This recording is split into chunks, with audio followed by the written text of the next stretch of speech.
సుందరకాండ చదవటం వల్ల ఫలితాలు ఎలా ఉంటాయి, ఎటువంటి ఫలితాలు వస్తాయి?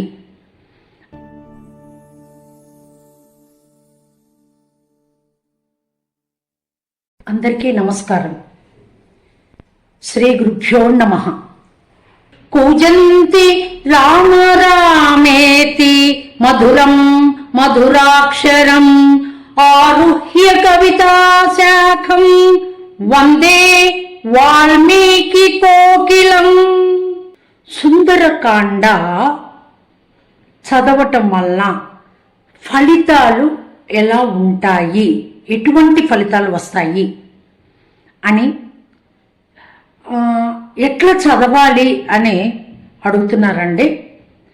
అందుకని సుందరకాండ ఫలితాల గురించి మాట్లాడుతున్నాను ఈరోజు.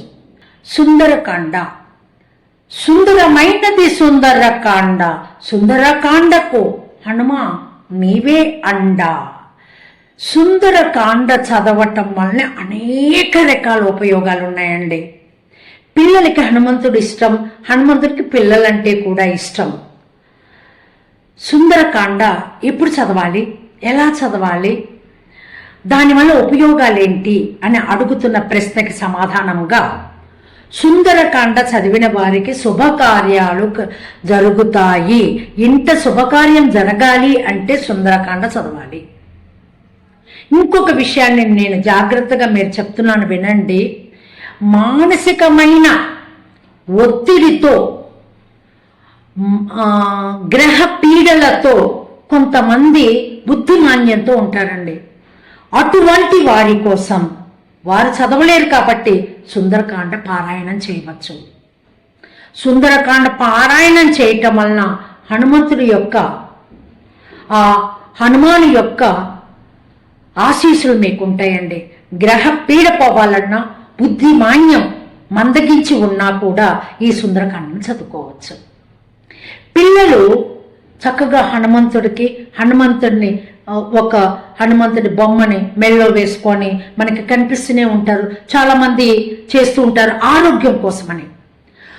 ఆరోగ్యం కోసం, చదువు కోసం, తప్పిపోయిన వస్తువులు దొరకటం కోసం, తప్పిపోయిన వాళ్ళు మరల కనిపించటం కోసం సుందరకాండను పారాయణ చేస్తారండి.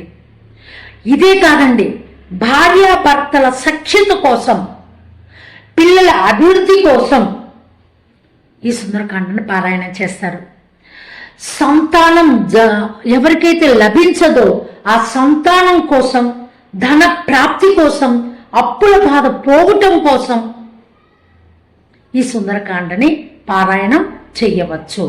పారాయణం ఎలా చెయ్యాలి అంటే, ముందర గణపతికి నమస్కారం చేసుకొని, ఆ యొక్క గణపతికి హారతి ఇచ్చుకొని సుందరకాండని మొదలు పెట్టుకోవచ్చమ్మా. మంచి రోజు చూసుకొని మీరు మొదలు పెట్టేసేయండి. అయితే ఎంతకాలంలో పూర్తి చేయాలి అని ఏమీ నియమం లేదండి. మీరు అనుకున్నారనుకోండి, ఇంతకాలంలో పూర్తి చేద్దాము, వారం రోజుల్లో చేద్దాం, 21 రోజుల్లో చేద్దాం. ఎప్పుడు నేను చెప్తూ ఉంటాను కదండి, 21 రోజులు అని. అట్లా 21 రోజుల్లో చేద్దాం అనుకున్నారనుకోండి, 21 రోజుల్లో చేయొచ్చు. లేదా మండలం చేద్దాం అనుకున్నారనుకోండి, మండలం రోజు చేయొచ్చు. కానీ ఇక్కడ చిన్న నియమం ఒకటి ఉందండి. పుస్తకాన్ని డైరెక్ట్గా చేతితో పట్టుకొని చదవకూడదండి. గ్రంథాన్ని పెట్టుకుండే ఒక వస్తువు ఉంటుంది కదండి, దాని మీద పెట్టి చదువుకోవాలి. గ్రంథ పీఠం ఉంటుంది కదా, ఆ పీఠం మీద పెట్టుకొని ఈ గ్రంథాన్ని పారాయణం చేయాలి. ఇది ఒక్కటే సూచన అండి. ఆ తర్వాత ఎవరో ఒక డౌట్ అడిగారండి.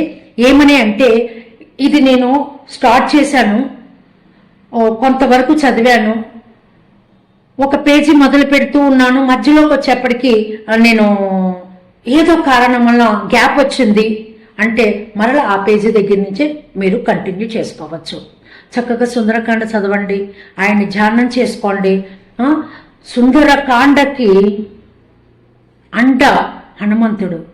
హనుమంతుడు ఎక్కడ ఉన్నాడో రాముడు అక్కడ ఉంటాడు, రాముడు ఎక్కడున్నాడో అక్కడ హనుమంతుడు ఉంటాడు.